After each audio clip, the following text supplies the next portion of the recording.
Yo guys, it's me, Matrix here, coach of the Welsh Waylords. We are back. We've had a week's break from the rankings for the Johto division for UGA Season 2, but we are back.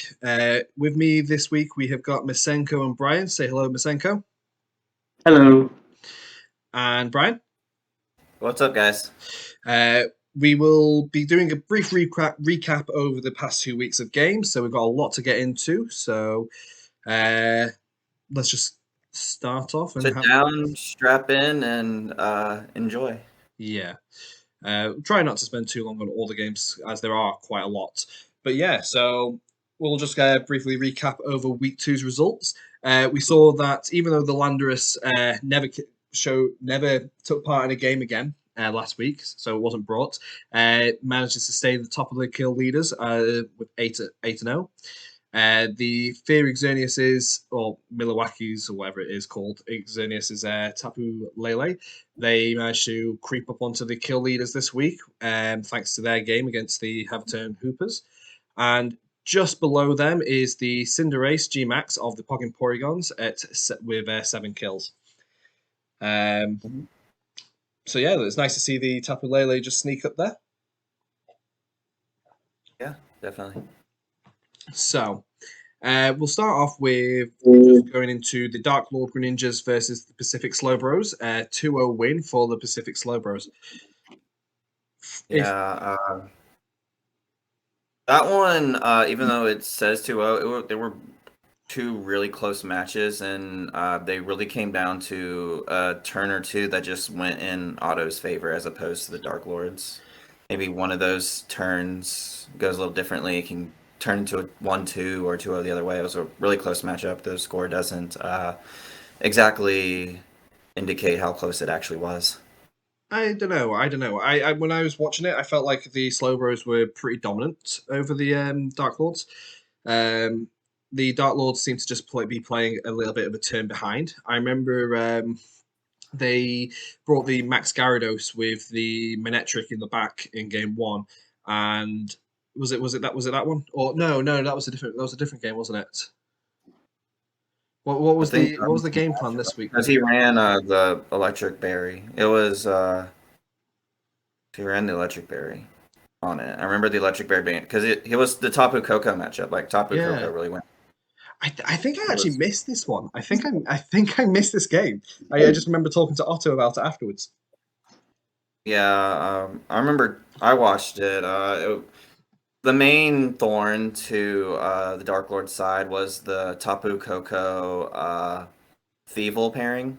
Yes, with a fake tears, Electric Seed, Unburden. Yeah. And like both of those matchups, I think they both went down to a 1v1 at one point.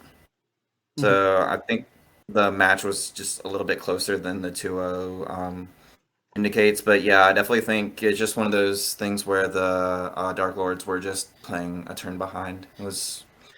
He won, but they were close matchups. If I remember correctly, like the Dark Lords had a tough matchup against the Tapu Koko team because obviously you've got the Venusaur and stuff, and it can't do its sleep powder spam against the electric terrain. You've got your Gyarados, which is weak to the electric mon, and then he's also got like the Dragapult, I believe, came in this match, or the Moltres or something. Even if he and then this Tapu Koko had Electro Web, so it ignored the Lightning Rod. Well, it still gave the boost to Lightning Rod, but it still hit the Gyarados. Exactly. Yeah. I actually think just based on the 2 mons that this Rose had, the 3 mons, the Dragapult, the Tapu Koko, and the Moltres, really shut down a lot of what the Dark Lords could really do. Yeah. He had really solid answers for the entire team. And yeah, so the Slowbros managed to win that one 2-0. Masenko, any thoughts? Not many. I mean, you guys touched on all the points, really. I think it was a very strong showing for the Pacific Slowbros over the Dark Lords. Definitely.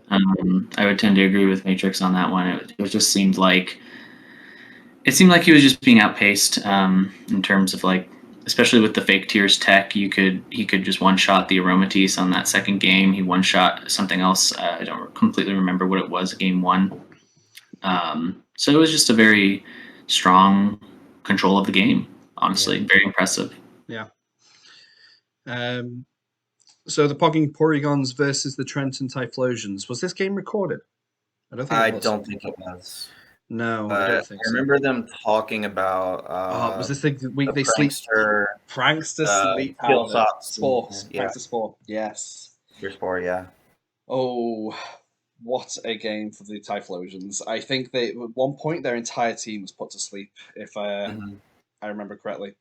The Pogging Porygons, obviously, when they drafted it, they said they were going to be doing Prankster Spore at some point. With the skill swap Meowstic, and they did. And wow, super frustrating to be facing off against a Prankster Fungus. That's for sure. That's a very passively, but it's a very hard passive mode to get around. Yeah, because once the Meowstic's done its job, it's free to switch out, and then you can get a more offensive Mon to help support. A Mon like Cinderace, yeah, is really, really good. So yeah, a 2-0 win, pretty, I would say, disruptive for the sleep. So yeah, good job to the Porygons for pulling off that tech. Yep. Mimikyus versus the Crymych Coalossals. I don't remember how this match went, so I'm hoping you guys can fill me in. But obviously, it was a 2-1 win for the Coalossals. Yeah, when I was watching it, I was actually kind of a little distracted with something. I think maybe I was actually doing some prep for my own battle and doing it at the same time, which was probably shouldn't be doing that. But I just remember Dr. Dave just being really mad because the Mimikyus would disconnect or would run, so they had to figure out who got what kills. Okay, was this? Yes, it was. Yeah, if I recall rightly, I remember awarding the kills for the Lapras in the third game. The first game, it was awarded to the Salazzle, and there was the Turtonator. I actually thought that Turtonator was really good. It was the Burning Jealousies from the Turtonator were really good into the coaching Riolu, but obviously it was more effectively used against the Lapras that had the Max Quake boosts. And it was nice to burn the Lapras, which was a physical Lapras, as Dave has been using, because of obviously Lapras has got the exact same stat in both offenses. And it makes attacker, and it works with coaching. Really, exactly. So. I also remember there being a little blunder of a Ice Shard from the Lapras into the arena. With the Queenly Majesty ability, yep. Yeah. Was Salazzle doing pretty good work in game 1? Because I remember the Salazzle being... actually missed what Salazzle did game 1, so I can't really talk about the Salazzle. Yeah. It was doing a lot of damage, basically. I think it was just spamming Flamethrower at that point a couple times. Yeah, I think game 3 went to the Lapras set the Perish Song. Yes, because of game 2, the Mimikyus responded really well with their Perish Song themselves, with the Politoed and the Gothita and stuff like that, and basically really put the pressure on Dave instead. And then game 3, I remember the Mimikyus went to try and set up the Perish Song with the Politoed, but it got wiped out before it could set it up. And yeah, the Coalossals just got themselves into a position where they could win the end game with the Perish Song, and they had the Salazzle and a pretty bulky Lapras just left over. And obviously the Mimikyus forfeited the match at that point. Yeah. But yeah, another really fun game of Perish Song. GG's to the Coalossals. So the Midland Marowaks versus yourself, the Charlotte Beedrills. Good 2-1 win here for you. Yeah, he went with this really fun weakness policy Gmax Orbeetle set with the Prankster Thunderous and Milotic in the back, but just avoid setting the weakness policy and do some really good switch-ins. I made 2 new debuts with the Articuno Galar and the Aegislash, who was a real bully in game 2. Aegislash, man. Whew. Yeah. Game 2. Yeah, that game 2. Basically, what happened was essentially I got a full sweep with the Aegislash, including my own Pokemon. I turned 1, just set a max Rockfall. Yep. Into the Thunderous, and he never had any much damage output, so he was always just leaving my Pokemon with just like a sliver of HP after finishing their attacks, and they would always just go down to Aegislash's Sandstorm. The Sandstorm from the Aegislash, yeah. Yeah. So basically, I got 7 kills in that matchup, but that doesn't work that way. Only credited for 4. Yeah. Yeah. And that really messed up Midland's KD, because I got the deaths, but he didn't get rewarded for them, so he didn't get a single kill that matchup. So and then game 3, you managed to bring it home because you lost obviously you lost game 1, and then game 3 you managed to bring it back for the 2-1 win. He had a real passive lead, and I just led the same lead from game 2, but this time I stayed down. Mm-hmm. With the Aegislash, I didn't max it. And then at one point, I remember recognizing the back 2 Mons were Tangrowth and Scrafty, and my Miltank had coverage for both of them, and I hadn't maxed yet, so I had recognized that as my win con, and just went from there. Yeah. No, really good showing. Really good show. A real surprise from that matchup was the Togedemaru. Oh, yeah, Togedemaru, I remember. Was it... Salak Berry. Yeah, sturdy Salak Berry. That was a really good piece of tech as well. I thought it was really cool. Yeah, and I might have even lost game 2 if that Zing Zap had flinched. Yeah. So I got a little bit lucky there. But sometimes it's just better to be lucky than good. Any thoughts on the match, Masenko? Not too many. I think it was pretty good. I think you showed well. The Aegislash was definitely interesting. There's a few like efficiency things that I think you could definitely have worked on from that match, but it was overall very good. And yeah, well done. Okay, and we move on to Somerville Scraggies versus the Old English Eiscues. A 2-0 win for the Scraggies. It was definitely an outing for our boy Gurt. Honestly, I think this is one that I missed, or if it wasn't even recorded, I'm not really sure. So, I missed this. Do you remember? I just remember Snorlax just cleaning house. Yes, I remember. Yeah. So the English Eiscues really struggled to figure out what lead they wanted to do against the Scraggies. They ended up leading quite a semi-passive lead with, I think it was Dusknoir and... I don't remember. I remember this matchup now. Okay, yeah, I remember this matchup now. Yeah, the Morgrem. Yeah. So yeah, there was the Dusknoir on the one side, the Morgrem, and something on the other side, and the Eiscues just never seemed to get enough damage output into the Scraggies. The Scraggies took game 1 pretty nicely because of the Snorlax in the back, without any type of super effective damage against it. It was just bulky, it was there, it was living the hits, and I think Rotom Wash max at some point and hit it with a max darkness and literally did like 4 damage. It did nothing. And that was because of the Snorlax was AV with light screens and stuff, and yeah. And then unfortunately in game 2, Bill led Arcanine and Persimmon versus, if I'm not mistaken, Suicune and Morgrem. And obviously he'd learned from the previous match that the Suicune was weakness policy. It might not have been It might not have been Suicune. It was something that could proc the Suicune, I think.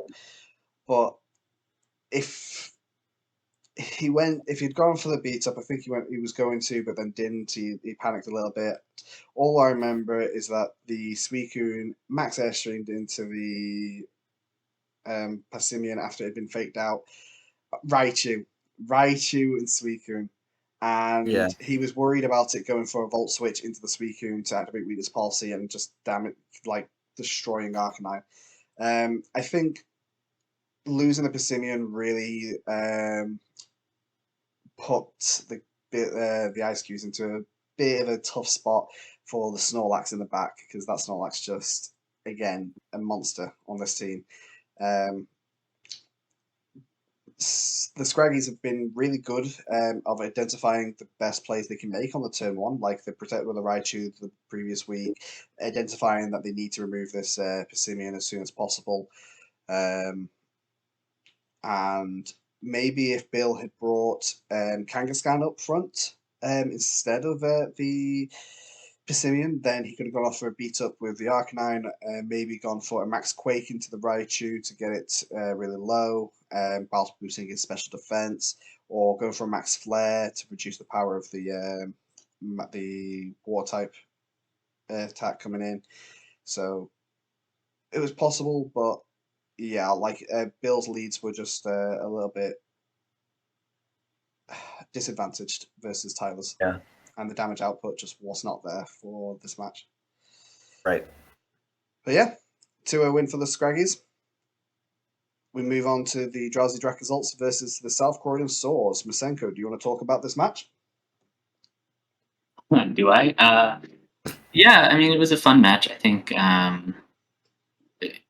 the end of the day, I feel really bad about how I performed. So it's just, not something I'm particularly proud of at the end there. I missed that sucker punch. I think that was the only play, really. I think I might have said there was a second play at the time, but I mean, just the sucker punch. It was just the sucker punch, wasn't it? It was so disheartening. Yeah, and it kind of threw me off, definitely for these last couple of weeks. But yeah, no, I mean, he played incredibly well. I think I played well to some degree. I ended up having a higher KD than him at the end of the game, even though I lost, which is kind of funny. Just because I had won the first game pretty handily. That first game was a really good win. But yeah, that's it. Yeah. The South Korean Swords are going strong at the moment. 2-1 win versus you. As you say, just that sucker punch, man. But moving on, we get to the Havertown Hoopers versus the Milwaukee Exenius. I think he streamed this one, didn't he, on his Twitch, or uploaded it afterwards? Yeah, a little bit. I think so. I'm trying to remember what happened in that one. I don't remember that one. It was a 2-0 win. And I'm trying to remember if there was anything that really stood out. It probably is as well. Do you remember anything, Masenko? I do not remember anything about this match. Fantastic. We're doing a review and none of us can remember anything. It's a shame that this is obviously like 2 weeks past when it was actually played. I'm just having a quick look now into the battle reports to see if I can see anything about it. It was a week 2 match.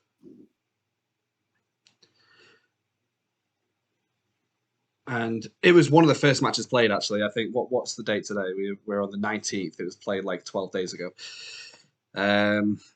The Exenius had their Tapu Lele absolutely pop off like we see here.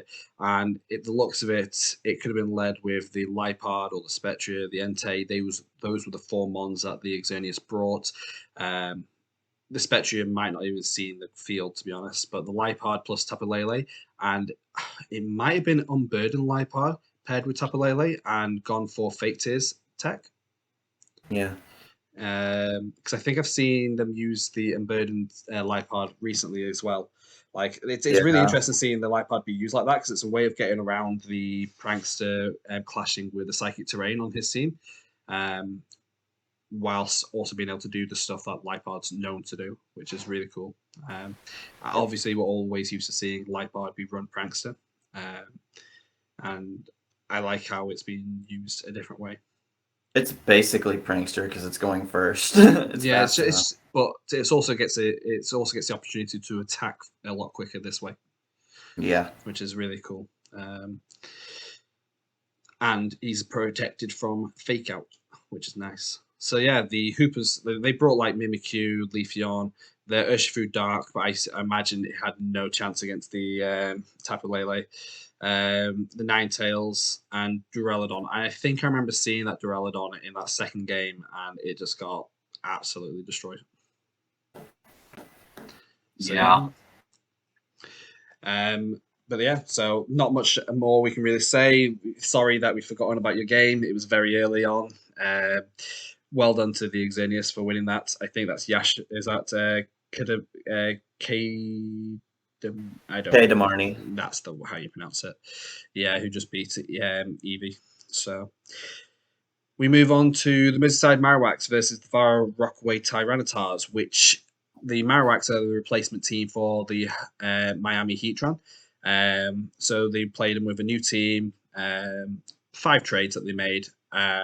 I don't remember the exact ones that they've traded, but I remember they've got like Cabalion, Weavile, Regular Charizard. yeah.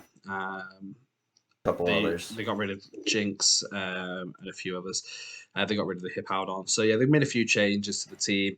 I think it has strengthened the team up a little bit because it's not so reliant on just weather. So he has got a few alternate modes to run, which is nice.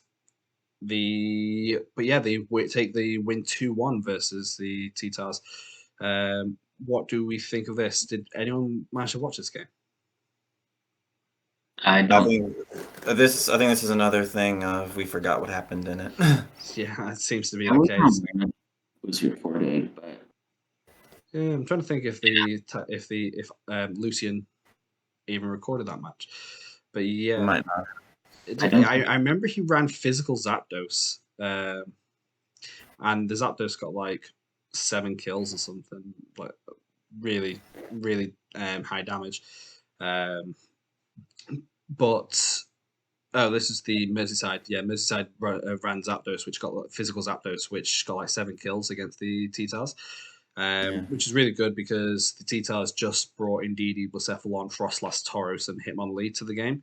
They did have the Raikou on the bench, but they never actually seemed to have played it. But I think the Jedi played it with like a rain mode type thing. So like they had Klefki and Poliwrath and the Zapdos, and they just went from there. Yeah. Really cool, really good. So yeah, 2-1 win to them. So that's the week 2 results in a nutshell. Slightly big nutshell. We move on to the week 3 results. 2 games are yet to be played. They will be made up. Will be played during the makeup week, which is our break week between week 4 and week 5, which is also our trading week. The 2 teams will play their games without making their trades, so they'll be using the teams that they have now. I suspect that the week 4 the week 4 power rankings will come probably after the trading process. So we'll probably do it towards the end because we can review the week 4 and the trades that have been made in that week and just do a little bit of a bigger thing. So we're not doing as many of these videos. So that's probably how we're going to run that. And we'll also have the results of these 2 unplayed games to go over as well. So yeah, week 3 results are in. The Cinderace managed to just move up above the Marowaks, above the Landorus this last week with 3 extra kills to move him into second. But skyrocketing up into the top is the Moltres, which gained at least 8 more kills. Yeah, it really wrecked. It went in hard this week against the Typhlosions, yes. But we will start with the Pogging Porygons versus the Old English Eiscues, a 2-1 win for the Eiscues. Who has watched this game? I know it had no audio. Also at the very beginning of the week. This was actually a recently posted one because of the game 3 had an issue with the recording, and so he basically recreated it on the showdown. Okay, yeah, I actually didn't get to watch this one. I watched the Slow Bros one. Never I mind. had it on and I kept looking up at it, but I was trying to finish reading for my class before it started, so I was That's a little fair. distracted. I basically watched like every game, like one after another, one morning after waking up, and I'm not gonna lie, sometimes the games don't always stick in my head. But if I'm not mistaken, there was the Gorygeist in the Cinderace, the Primarina, and the Hitmontop played every game for the Porygons. They never actually brought the Aerodactyl or the Meowstic that they had on the bench, and the Old English Eiscue brought their Arcanine and Escavalier and Rotom Wash for pretty much every game. And then they had the Dusknoir and the Togekiss, I think, came in the later 2 games. Because if I'm correct, it's very fast paced that I had on because of this. Because of it's hard sometimes when you watch a game that doesn't have commentary on it, you kind of just put it on 2 times speed, just watch what happens, and then move on. But the Escavalier did really well actually. I'm pretty sure he did he set Trick Room in one of the games? God. I think you're on your own on this one, Matrix. Yeah, I know. I'm really trying to remember what happened in this game, and it's just not coming to me. I just remember what happened in game 3 for some reason, even though that was the one played in the showdown. I only remember because the Porygons maxed their Primarina in that game, and the Togekiss was maxed on the Eiscues side, which are the two which neither of them had maxed in the previous 2 games, and then a Rotom Wash managed to hit a Cinderace in the rain with Hydro Pump and just OHKO it without it being a fire type, which is really good for the Eiscues. But yeah, there was just not me having a quick look into the game to see what exactly went on.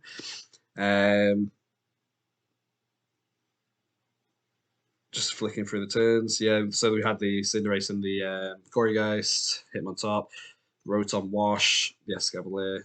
And yeah, so the Gorygeist it was being used to set like imprison Trick Room to stop the Dusknoir from setting the Trick Room, which is really good. However, some smart switches from Gurt's side allowed him to just like mitigate the damage from the Hitmontop's close combats and stuff, thanks to Intimidate. And the Escavalier was able to just really put in some work in these games, being able to max in front of the more neutral hitting mons, and then get like a max Quake off into the Cinderace after the Trick Room had gone up, which was really nice. Just basically destroying that Cinderace. And then, yeah, so the Eiscues played a pretty good couple of games, and the Porygons managed to take a game back off them in game 2 when they changed tactics a bit.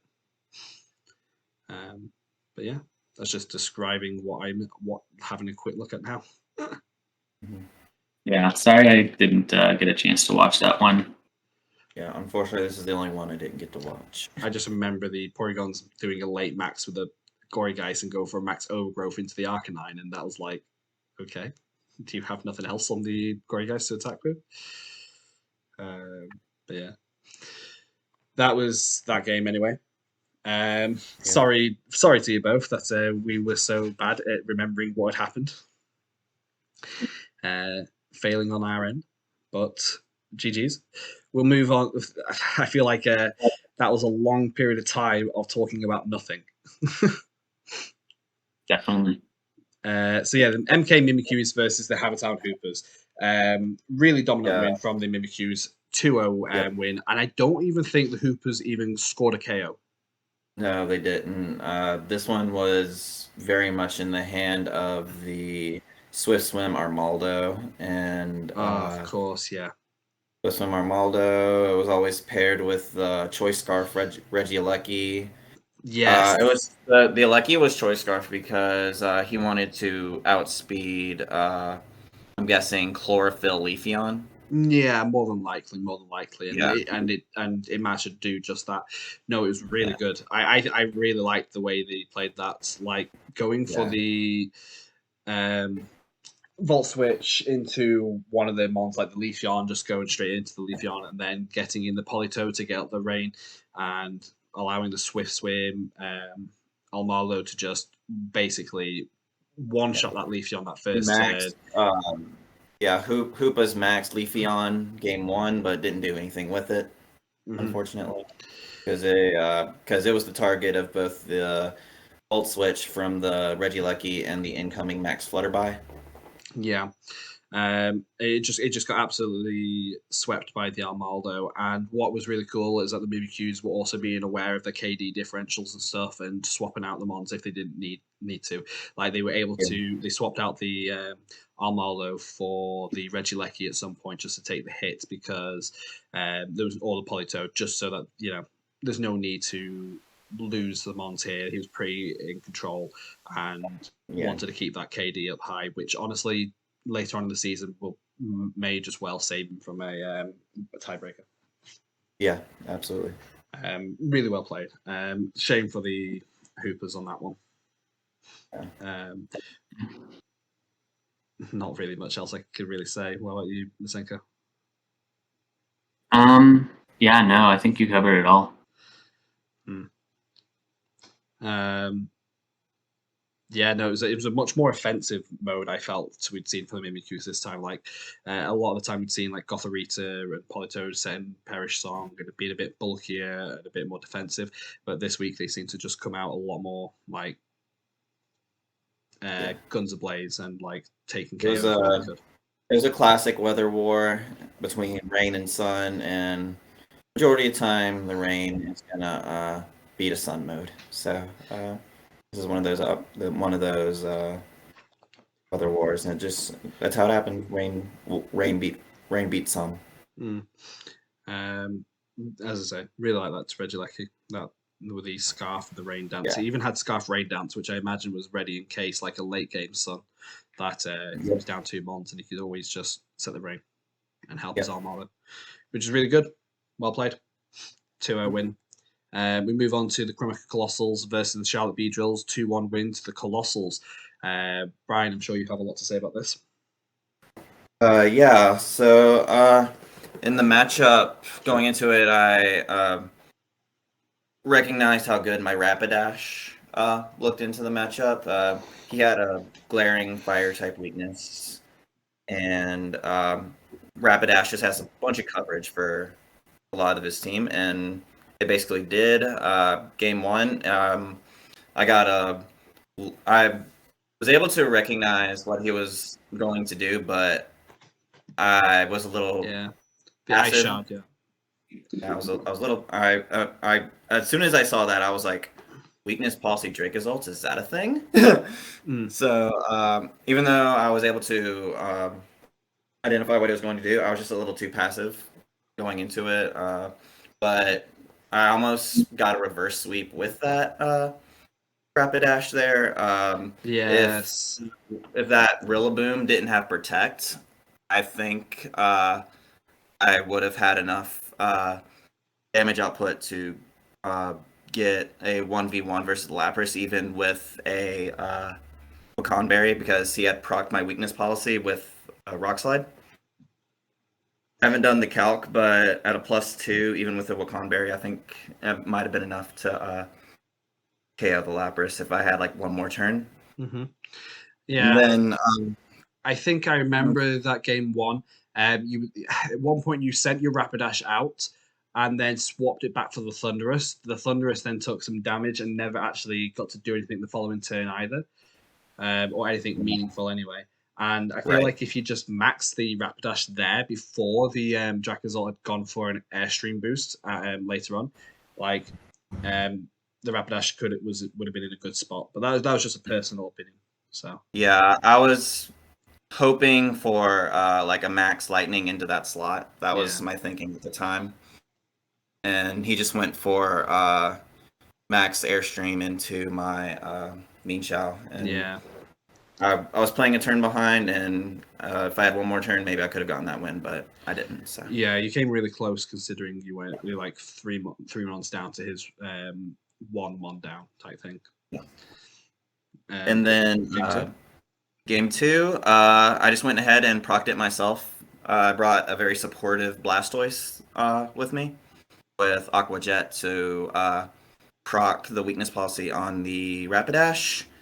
And that time, he actually he did the same lead with the Lapras and the Dracozolt, and he procced his own policy, but we both procced our policies that turn. Yeah. And mine was just faster. My Rapidash was just faster than the Dracozolt in the max, so I got a Max Quake into it when it was already took like almost a fourth because that Ice Shard was a crit. Yes. But I honestly don't think the crit mattered in the grand scheme. Like +2. Yeah, the grand scheme. Yeah, and to Dave's credit, he played really well to not allow the Rapidash to do pretty much anything after that. He brought in the Drifblim, yeah, with Strength Sap and Grassy Seed with the Grassy Surge from the G-Max Rillaboom.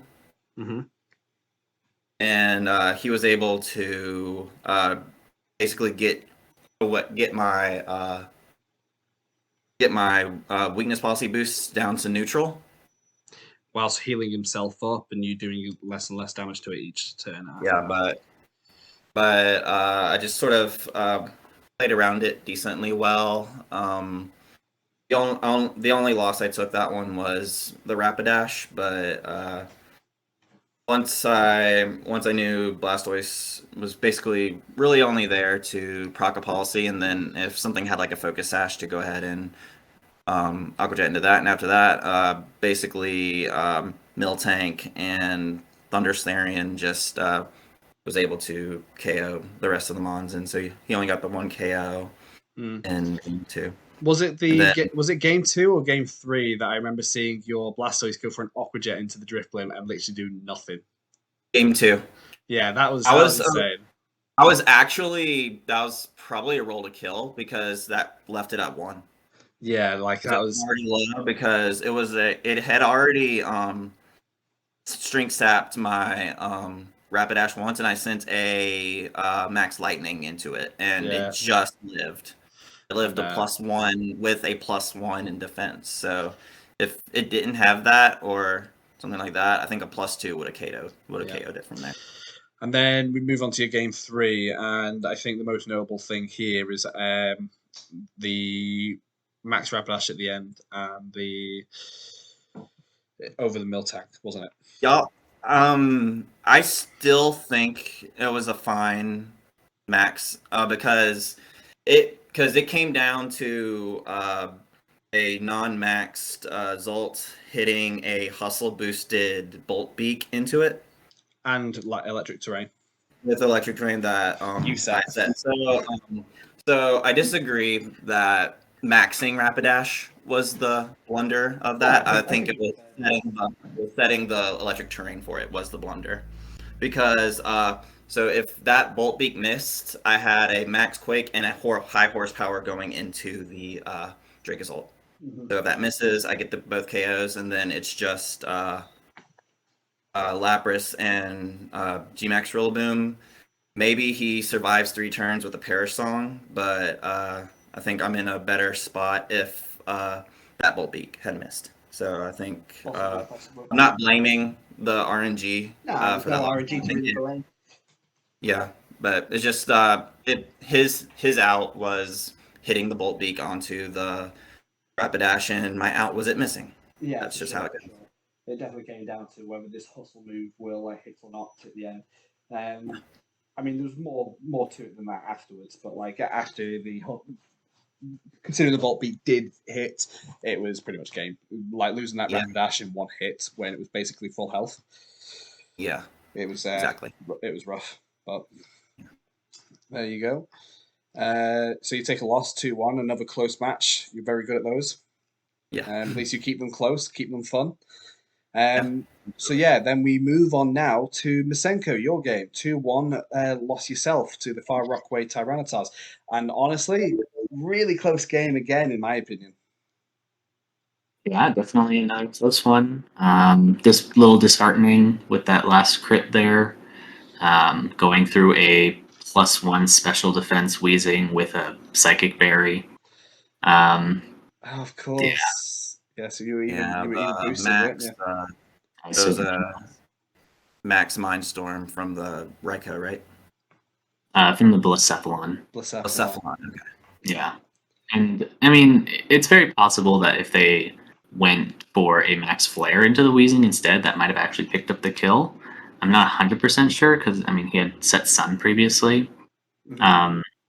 Maybe the better play there would have been to just protect the Wheezing, but he had, like, Hitmonlee out, so I was a little bit worried that a close combat would actually kill the Regigigas. So I wanted to basically try to kill the Blacephalon faster. If the Wheezing hadn't gone down there, then Slow Start wouldn't have reactivated. I would have gotten the kill on the Blacephalon. The Wheezing would have picked up the kill on the Hitmonlee with Play Rough if it hits. And assuming that the Blaze Kick doesn't get the kill there, which I don't think it would. Considering I was already +1, so I don't think the Max Mindstorm would have done nearly as much. So I would have been in a much better position there. As you mentioned before to me in private, you're correct that I probably should have Max Strike turn 1 with the Regigigas into the Indeedee, just to lower the speed of the Blacephalon. So I didn't have to have that situation play out that way. But I also think that, like, what a time to get crit, right? For sure. Yeah, that reminds me of a crit I had. I was the victim of against Bioptic last season with the Rockfall. It like Rockfalled my dog after it was at like -3 because of Intimidates and like Charms and stuff. So it's definitely Scotland, yeah.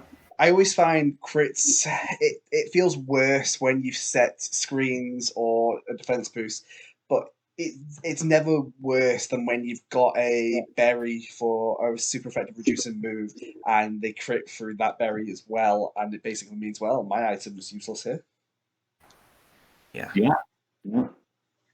So the longer you keep a Pokemon on the field, the more likely it's gonna get crit, or the more likely it's gonna get a crit. So I mean, it wasn't like there was much stall being played in that game. It was pretty like turn for turn. It wasn't slow pace. It was it's a shame. Masenko had a way of winning game 2, not really by the way but by I think Lucian made some really risky plays when he was pretty far ahead with moves that had a high probability of missing. Like he did a Snarl, and then I think even Extra Sensory has a chance to miss.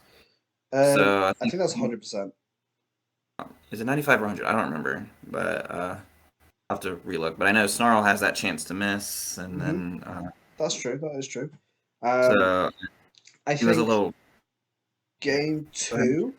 I think the issue was that you were wanting the speed boost from Sharpedo, but couldn't get it because the Weezing was still on the field. That was number 1. But the turn you decided to max the Sharpedo, I still fully support like that. That's fine, never play. Because you run the risk that Weezing could get one shot before it could really move and stuff like that. You don't know exactly how he's going to play. But because you have that focus sash, you know that no matter what, it's going to take 3 attacks to remove your 2 mons at the end. Okay, Extra Sensory is 100% accurate. Okay, I was wrong then. Never mind. And I think if you had just gone a little bit more aggressive at the end and gone, right, well, he needs 3 turns to KO me. I'm not going to get the speed boost, so I'm not going to outspeed. And so I now need to just get damage on his side because for the Weezing. And especially for the fact that he's unlikely to target your Weezing because it's helping him at this point because it means that your Sharpedo is not going to outspeed. And I was you, talking with the reason in those last few turns. Sorry? I was attacking with the reason every turn those last few turns. I just remember going like, if you'd gone for the Max Geyser into, I think it was, I don't know what it was on the field, but the Mon that was on the field and it KO'd it. It was right. No. So Raikou went for the electric attack into the Sharpedo, broke Sharpedo down to Sash. Sharpedo then goes for Max Geyser into the support Mon, whatever was on the other side. That gets the KO. And because Weezing protected that turn, Weezing didn't do anything. And if Weezing had just gone for just a play rough into the Raikou just to get it down, well, now the issue is that Weezing. Because I don't think I protected losing that turn, but I could be. Sorry? I think you're misremembering it, but that's something I can check right now. Because I don't think I protected the Weezing at all near the end. In fact, I don't remember protecting the Weezing at all during those games. I'm pretty sure you did something that wasn't an attack towards the end. Might not have been a protect, but I'm pretty sure you were unsure what to do. Because if you just went anywhere, you're talking, and then you're like, I don't really know what to do, and then you just kind of went, meh, I'll do this, and you just went for the protect because it is the quote unquote safe play. And if you just gone for the play rough, then it would have got the Sharpedo, the Raikou into a range where a second play rough from your Weezing would have KO'd. Game 2, you're saying? Yeah, game 2. Yeah, I think so. Yeah, game 2. Let me check. Because that was that because you went for a play rough on the second to last turn and got it to a point where it would have been KO'd from a second one. And so if you'd done 2 turns prior, because the Raikou had to go for a Snarl, and yeah, if that Raikou had missed that Snarl on your Sharpedo, that was a GG. So yeah, I do agree that maybe the Raikou should have gone for something else into your into the Sharpedo, but I think he got a little greedy and wanted like a double KO or something. I don't think he went for a double KO. I think he was going for chip spread, so he was going for like get the KO with like it's 1 HP, just get the KO and then just chip the Weezing in case it's so bulky that he can't KO it because it is at +1 or might have been, I don't know, wasn't a +1, but like Weezings can be bulky. You're right. I did protect that turn. I don't even remember that. Yeah, at that point you were a little bit flustered. Because you'd just gone for, oh well, I suppose this is a Max Sharpedo game. Yeah. But it happens. It's really easy to recognize these things in hindsight. And as you say, like if that Snarl had missed, you might have just taken that in two games. And then the crit would never have needed to have happened. That is true. Yeah, it's just an unfortunate game, but I It was mean, good. It's a good set of games. Yeah, I'd agree. Any more to say? I don't think so. Well, I think GG's to Lucian. Hard luck, Masenko. We move on to the South Coalossals versus the Milwaukee Xerneas, and I'm going to keep butchering the pronunciation. That's really strong 2-0 win. Very aggressive plays from the South Coalossals, I felt. Yeah, he led the Crobat with the Crocodile both matchups. Mm-hmm. And he would either just go ahead and set the Tailwind the first turn, or he might do like, or if just attack the Cross Poison, Max Steel Spike. Yeah, Cross Poison, might do it a little later. So I think it was you or Masenko who had mentioned to him that Crocodile looked really good. Possibly. And he was running Moxie Crocodile. Yeah, very aggressive. He gets 1 KO, and it just snowballs, and he just snowballs with Moxie Crocodile. I remember there being like Spectre in play at one point, and yeah, so I remember the Moonblast from the Tapu Lele at some point, and I just felt like the Sakura and Souls just played it really offensive, like similar to how they used to play last season. Yeah. Out the gate, big damage, high offense, removing the opposing side's mons before they can really react. Mm-hmm. Yeah. Did you watch this one, Masenko? He is muted. Yes. I did. I thought the crocodile, obviously, that's what I recommended to him. Mm-hmm. But I mean, he was already planning on using that crocodile. I just wanted to point out to him how good I thought it was going to be in terms of like its ability to sweep this matchup. Mm-hmm. And it kind of just did that in its second game. You know, I think in game one he was a little hesitant with the crocodile and was kind of like trying to play around some stuff. I think he was targeting the support rather than like going for the big juicy target with the crocodile. Yeah. And that ended up biting him in the backside. Yeah.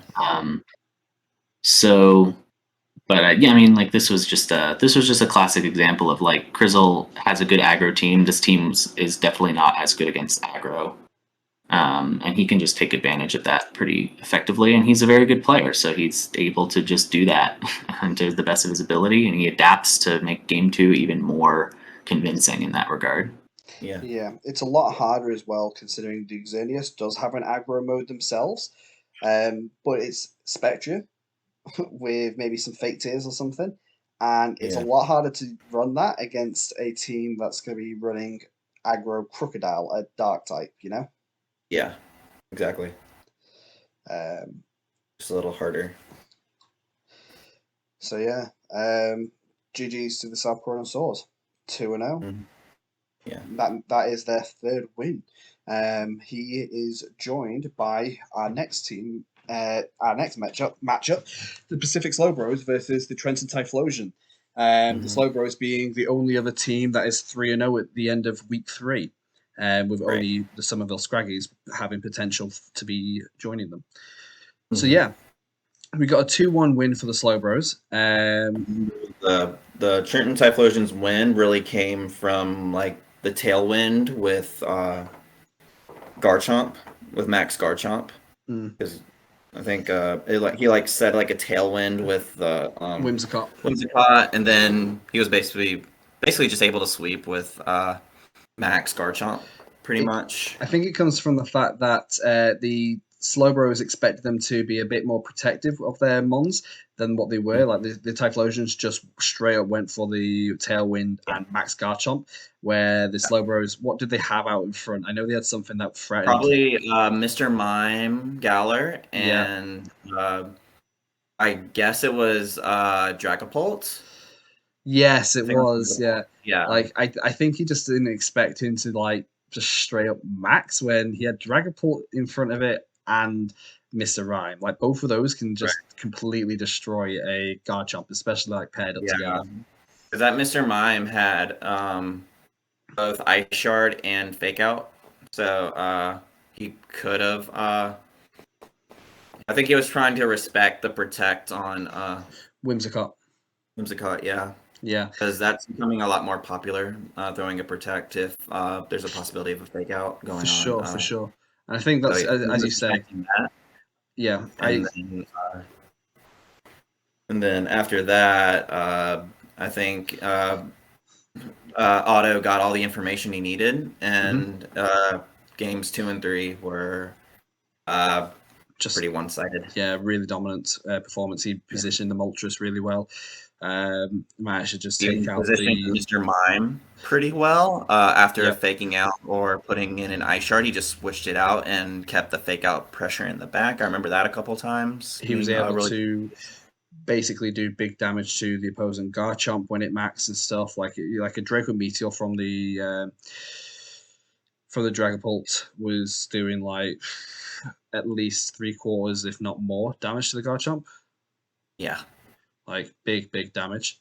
And then Moltres was just able to nicely clean up the rest of his mons. Moltres putting in another good showing.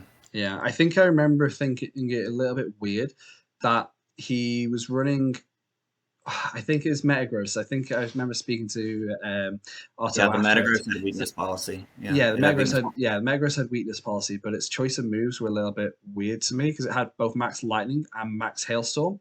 It had, which means he had Ice Punch and Thunder Punch, and I felt like it was it should have been just straight up like it didn't have Protect on it or something. I don't remember, but he should have just been running like Iron Head,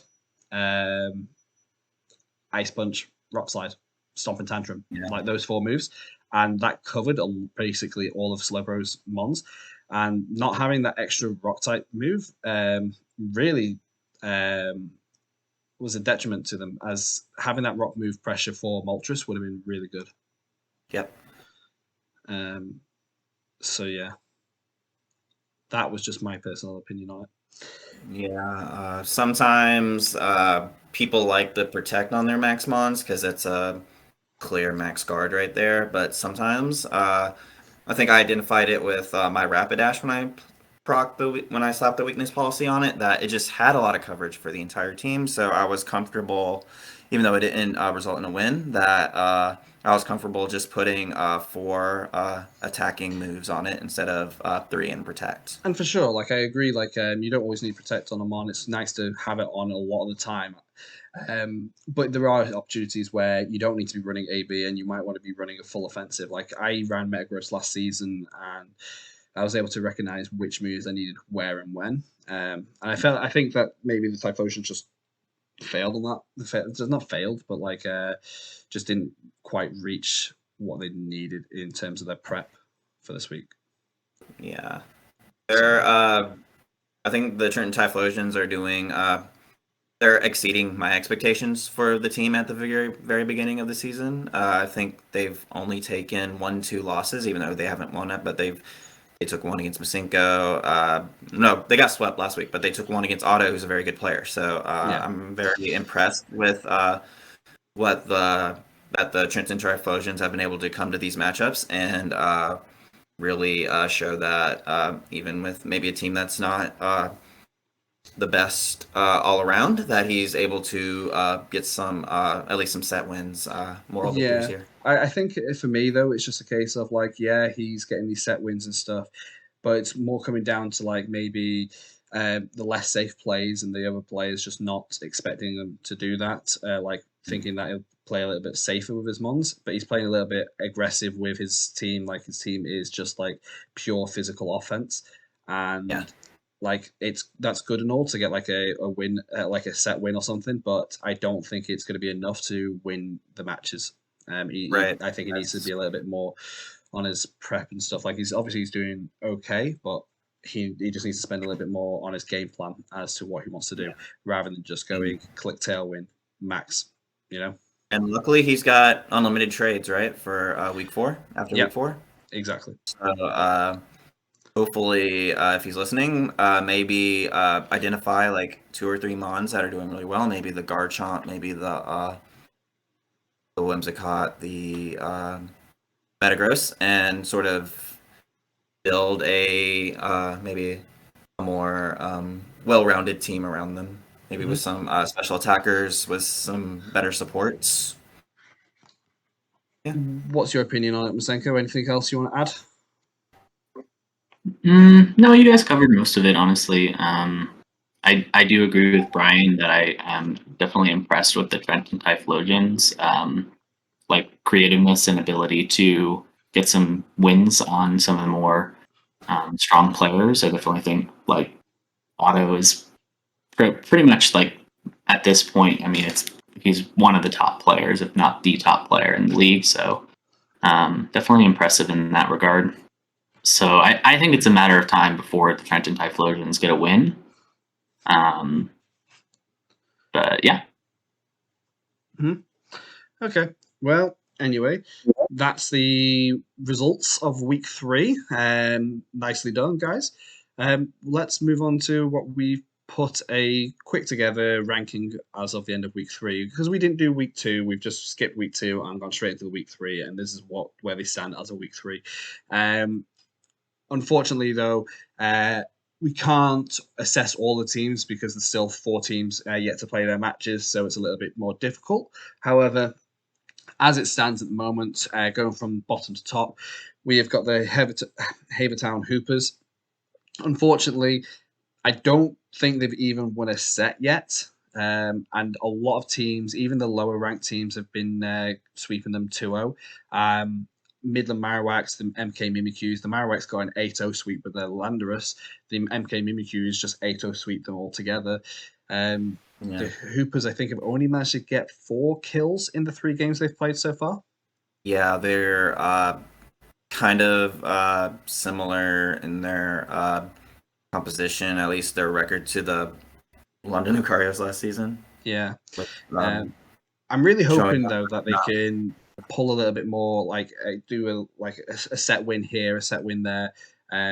Maybe cause an upset at some point and really start to play good games.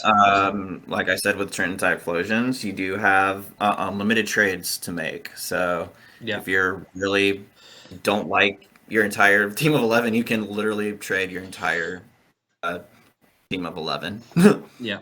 For, if that's, I mean, you don't have to trade the entire team 11. You could pick a mode and build around it. But I think this team it's definitely one of the teams that could benefit from a hefty amount of trades. Mm-hmm.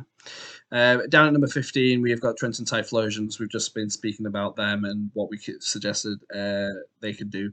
Obviously, they've been doing taking the set wins here and there against some of these higher ranked players as well, like Masenko and Otto, but still yet to get a full win.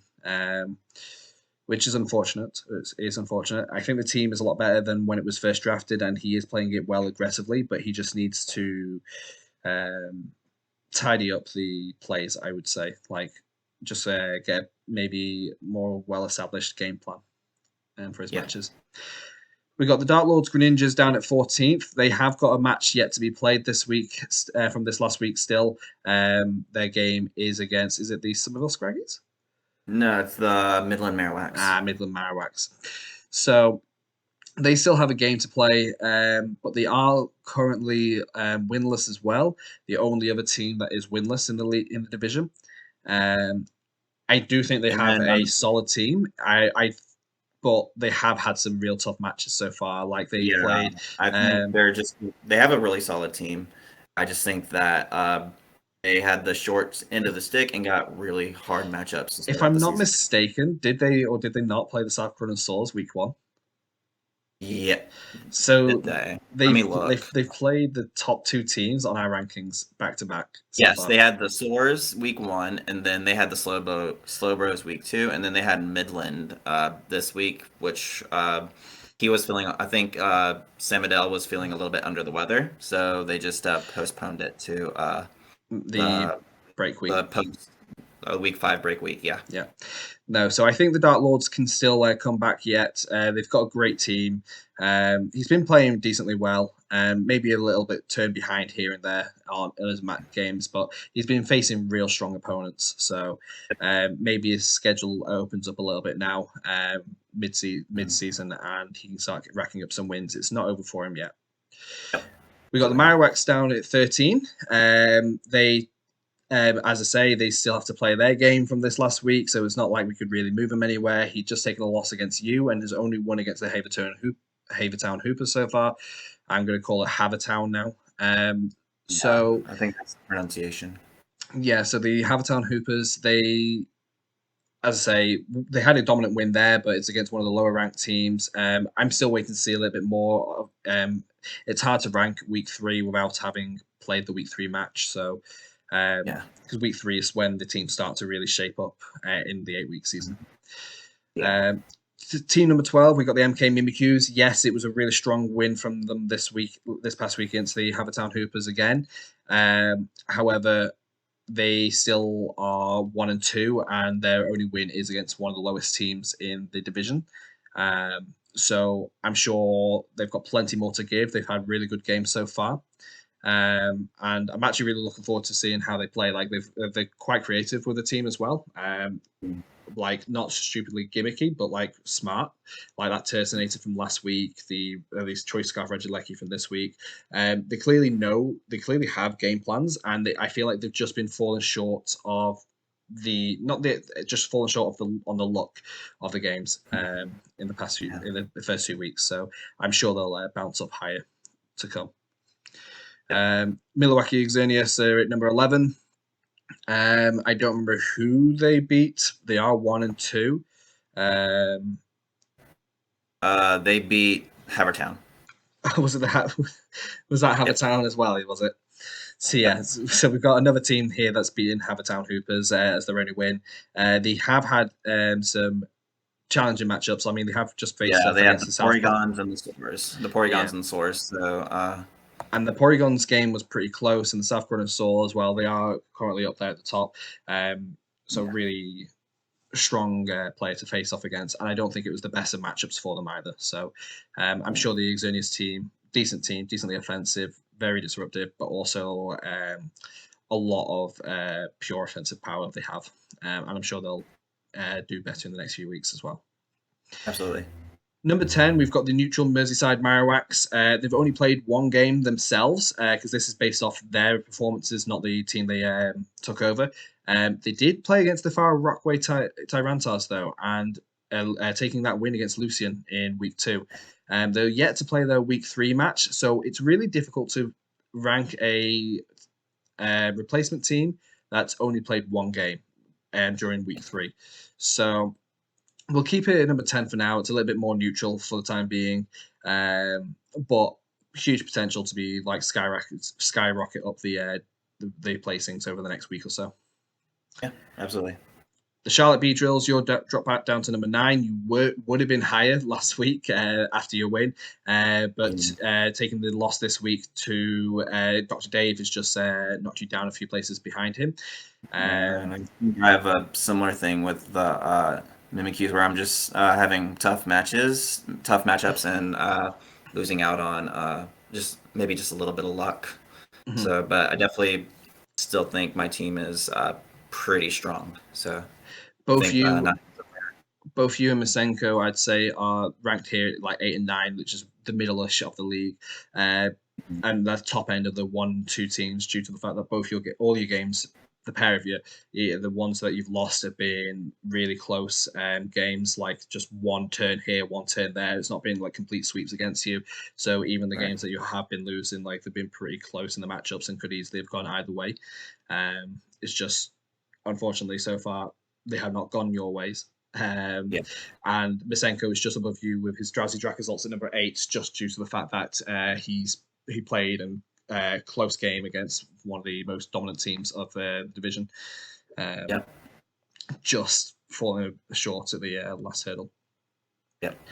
Number 7, we've got the Crymych Coalossals, which I think is actually the highest he's ever been in the 2 seasons that he's played with us. He was telling me that the 2 wins is his most wins ever in UGA. In a single season of UGA. This is his highest amount of wins, 2 and 1 already as of week 3, and I think it ties with his total. Those 2 wins make up half of his total wins in all 3 seasons he's played.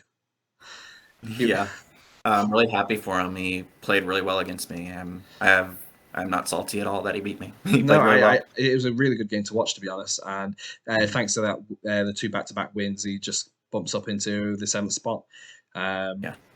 I'm sure he's actually going to take some more wins again this season. I think absolutely. Do the same as what he drafted really well, and he's playing really well. Yeah, a lot less Mimi like he did with last season with the Immortal. Yeah, I think with some of these weaker teams, you just get forced to meme a little bit. Mm-hmm. And I think this season he just drafted really well. He had a strategy, and it's been working out for him. Yeah, I mean, it is hard to break past a Lapras, to be fair. And he's using a physical Lapras with coaching as well. So it's becoming quite bulky. Perish Song tech as well. And that sneaky little Salazzle, really nice. Yeah. Absolutely. In number 6, we have the Far Rockway Tyrannotars. Lucian is just a really strong player. The only reason why he's down here at number 6 is just because of that loss he took against the new team Marowaks in week 2. And it's funny because Lucian has a habit at the moment of losing to replacement coaches. In a different league, he lost to the replacement coach, and this league he's lost to the replacement coach. It's quite funny. And his games have been good, been solid, really creative, really offensive, really pressured. But a lot of his 2 wins are against both you and Masenko, and they've been very close wins. Like, games could have gone either way in both cases, including his loss. So, then we've got the Pogging Porygons at number 5. I think it's a really good team. Really strong. Just took the loss last week to the Old English Eiscues. But I really like the Pogging Porygons. I don't know. It might just be me. I think the team's pretty fun. I understand it's not the best team. He's piloting the team really well, and he's had some really good outings as well. So I have nothing bad to say about it. At number 4, we have the Old English Eiscues, the highest of our 2-1 teams at the moment. His wins have been against the Pogging Porygons and the now dropped Miami Heatrons. I think it's a respectable win against the Pogging Porygons, as both teams are pretty close in their strength, in what I perceive as their strength. So nice that they've come out on top in that case. The only loss so far has been to Tyler, who's just 1 place above him at the moment. So he has had some really hard matchups, really hard games so far, and it's not going to get easier for him as he enters into week 4 as he faces the Pacific Slowbros. So I think he could end up coming out with a 2-2 at the moment as a week 4. But honestly, with the lineup he's had, which will have been at that point 3 of the top 5 teams, it's been difficult, really been challenging, and I'm sure. Just showing that he's 2-1 at the moment shows that he's playing really well, really solid team, and I think he'll go a long way in this division. In number 3, we've got the Somerville Scraggies, final team who has yet to play a game this week. The only reason why they're at number 3 is because they technically still haven't lost a game, although they still need to play it. They do play, is it the Merseyside Marowaks? Yes. Yeah, so they'll be playing AJ. I do think the Somerville Scraggies could potentially win that one. If they do, they would become the 3rd undefeated team. We'll see. Not much we can really say just yet. Number 1 and number 2 teams, very close between them. However, we have decided to put the Pacific Slowbros just below the South Croydon Swords at number 2. The Slowbros have been playing really good games, really controlled games, really assertive with the game plans. Have dropped a set here and there, just learning. Mostly, though, in my opinion, like the games they've dropped have been mainly like finding out information, and that allows them to just take that 3rd game. Which is fine. Like I that's a similar strategy to what I've done in the past, where I'd be like, I'll lose a first game just to learn what they're going to do, and then come back strong for the 2nd and 3rd game. But the Slowbros, I think, have been really well executing their game plans. Really identified quickly what they need to do to win, and just doing that, clicking buttons and win. It's easy and simple as that. If only it was. Exactly.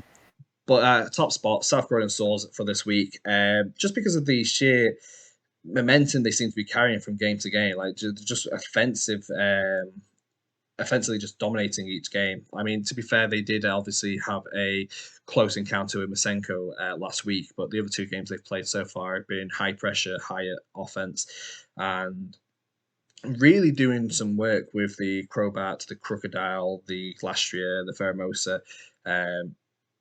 Monsat, even though he's got like a very Trick Room focused team, he's playing a lot of outside of Trick Room, which is to be expected as he doesn't really like Trick Room. And it's been really good. Like all the games have been really nice to watch, as it was last season. So Yeah. I'm sure the South Korean Swords are going to be one of the big threats of this division for this season, like they were last I season. hope I can give him a really good set of matches when we play. You play them this week, don't you? Yes, I do. Yeah, it'll be really interesting how this week 4 goes with reaching the halfway point. Which teams will be 4-0? Which teams will be 2-2? I think it's quite not. This isn't a pivotal point. I think week 4, even if you lose your match this week, you could be well. As long as you're at least got one win, I think you're still well set for getting into the top 8 going into the final 4 weeks.